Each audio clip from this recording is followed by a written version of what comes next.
Okay, well, we're getting towards the time. It must be 20 past. That's what they used to say in England when there was an impasse. It's getting late, so I think we're just going to do 3 questions. Who's got a question? Oh, you're making it go, oh. All right, stand up, please. How was the food? All right? What? No, thank you. No, I'm on a diet. I'm serious. I'm trying to do it. Yes. I was just wondering how much rehearsal you guys did for the choreography and the fight scenes in the film, because it was really masterfully choreographed, I thought. Honestly, I take absolutely no credit for that at all. Are you talking about the fight at the beginning? Yeah. Going through windows? That's the corniest. It was just done by the, by the stunt guys. And then they go, hey, yeah, and Malcolm, you smashed this over his head, and a sugar glass, okay. That was it. It took a day to shoot that fight, and we shot it in a disused casino on an island in the Thames. And in fact, that was the last time it was ever used because they pulled it down. Built a block of flats or something. I don't know what they did, but anyway, so it was about a day shooting. All right, we've got another question here. Once again, thanks for coming. It's an honor to see you here tonight. Thank you. Yeah, I was just wondering, Kubrick is known to do several takes. They talked about it in several documentaries. Could you just talk briefly about your personal experience with the physicalities of having the eye clamps on? Like, how did, was there a lot of takes in that? Was it just really grueling for you, or how was it? Well, it was grueling, but there were very few takes. Because I couldn't take it more than 10 minutes. So he knew it was 10 minutes. Here's the deal. He showed me a photograph of a patient with these lid locks, that's what they're called, these clamps. And I went, oh, cool. No, that's what I want you to do. I went, what? Are you insane? Why would I do that? That looks like it's in the eye. He goes, yeah, it's in the eye. I went, there's no way. Who the hell would stick a thing in their eye and then hold it open? He goes, they use them in delicate eye operations, and I've got a doctor coming in to talk to you.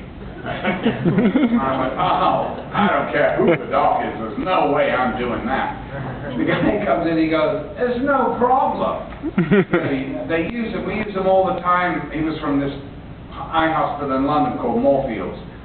And he said, I'll just put a little drops in your eyes. It's an anesthetic, and within a few minutes you won't feel anything, And I went, okay, well, I guess that's going to be fine. He said, I'll be there in the scene, because they open with these clamps.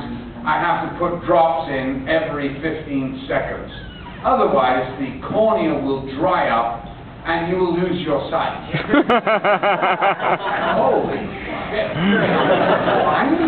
He goes, yeah. I went, oh, I thought this was acting. So we come to do the thing, and he put the anesthetic in my eye, in the drops, and he had a brilliant way of testing it. He got out his snotty handkerchief and went, he goes, not ready yet, not ready.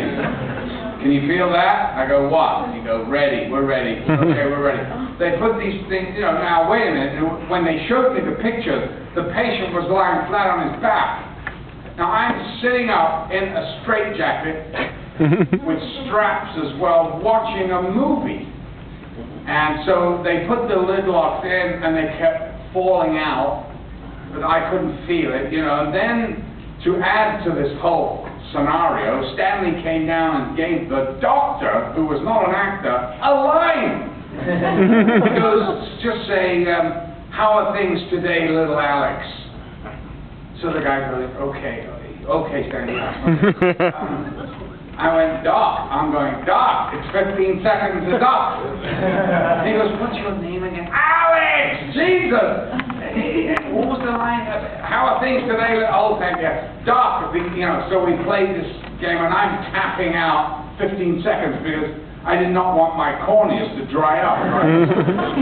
So, and I'm having to do the scene, like stop, it's a sin, and all this stuff. And anyway, we shot it in one take, as far as I remember, and they took the things out, we got out, and the doctor then took me and checked my eyes. He said, oh, there's a little scratching, I think you'll be okay. I get in the car to go home, and literally I traveled 40 minutes, and then the anesthetic's worn off, and I went over a bump in the road, and I thought somebody had taken a razor blade and slit me open with it.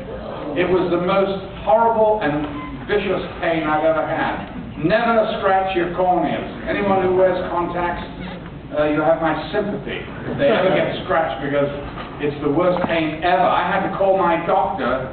In fact, I was literally bashing my head against the wall. I had to call my doctor, or my girlfriend did at the time, and he came round and gave me a shot of morphine. I know, it was that bad. The morphine was not that bad. He said, count to 10. I think I got to 2. 1, 2 was nice. Gone. Anyway, so that is the complete story of the eyelid loss.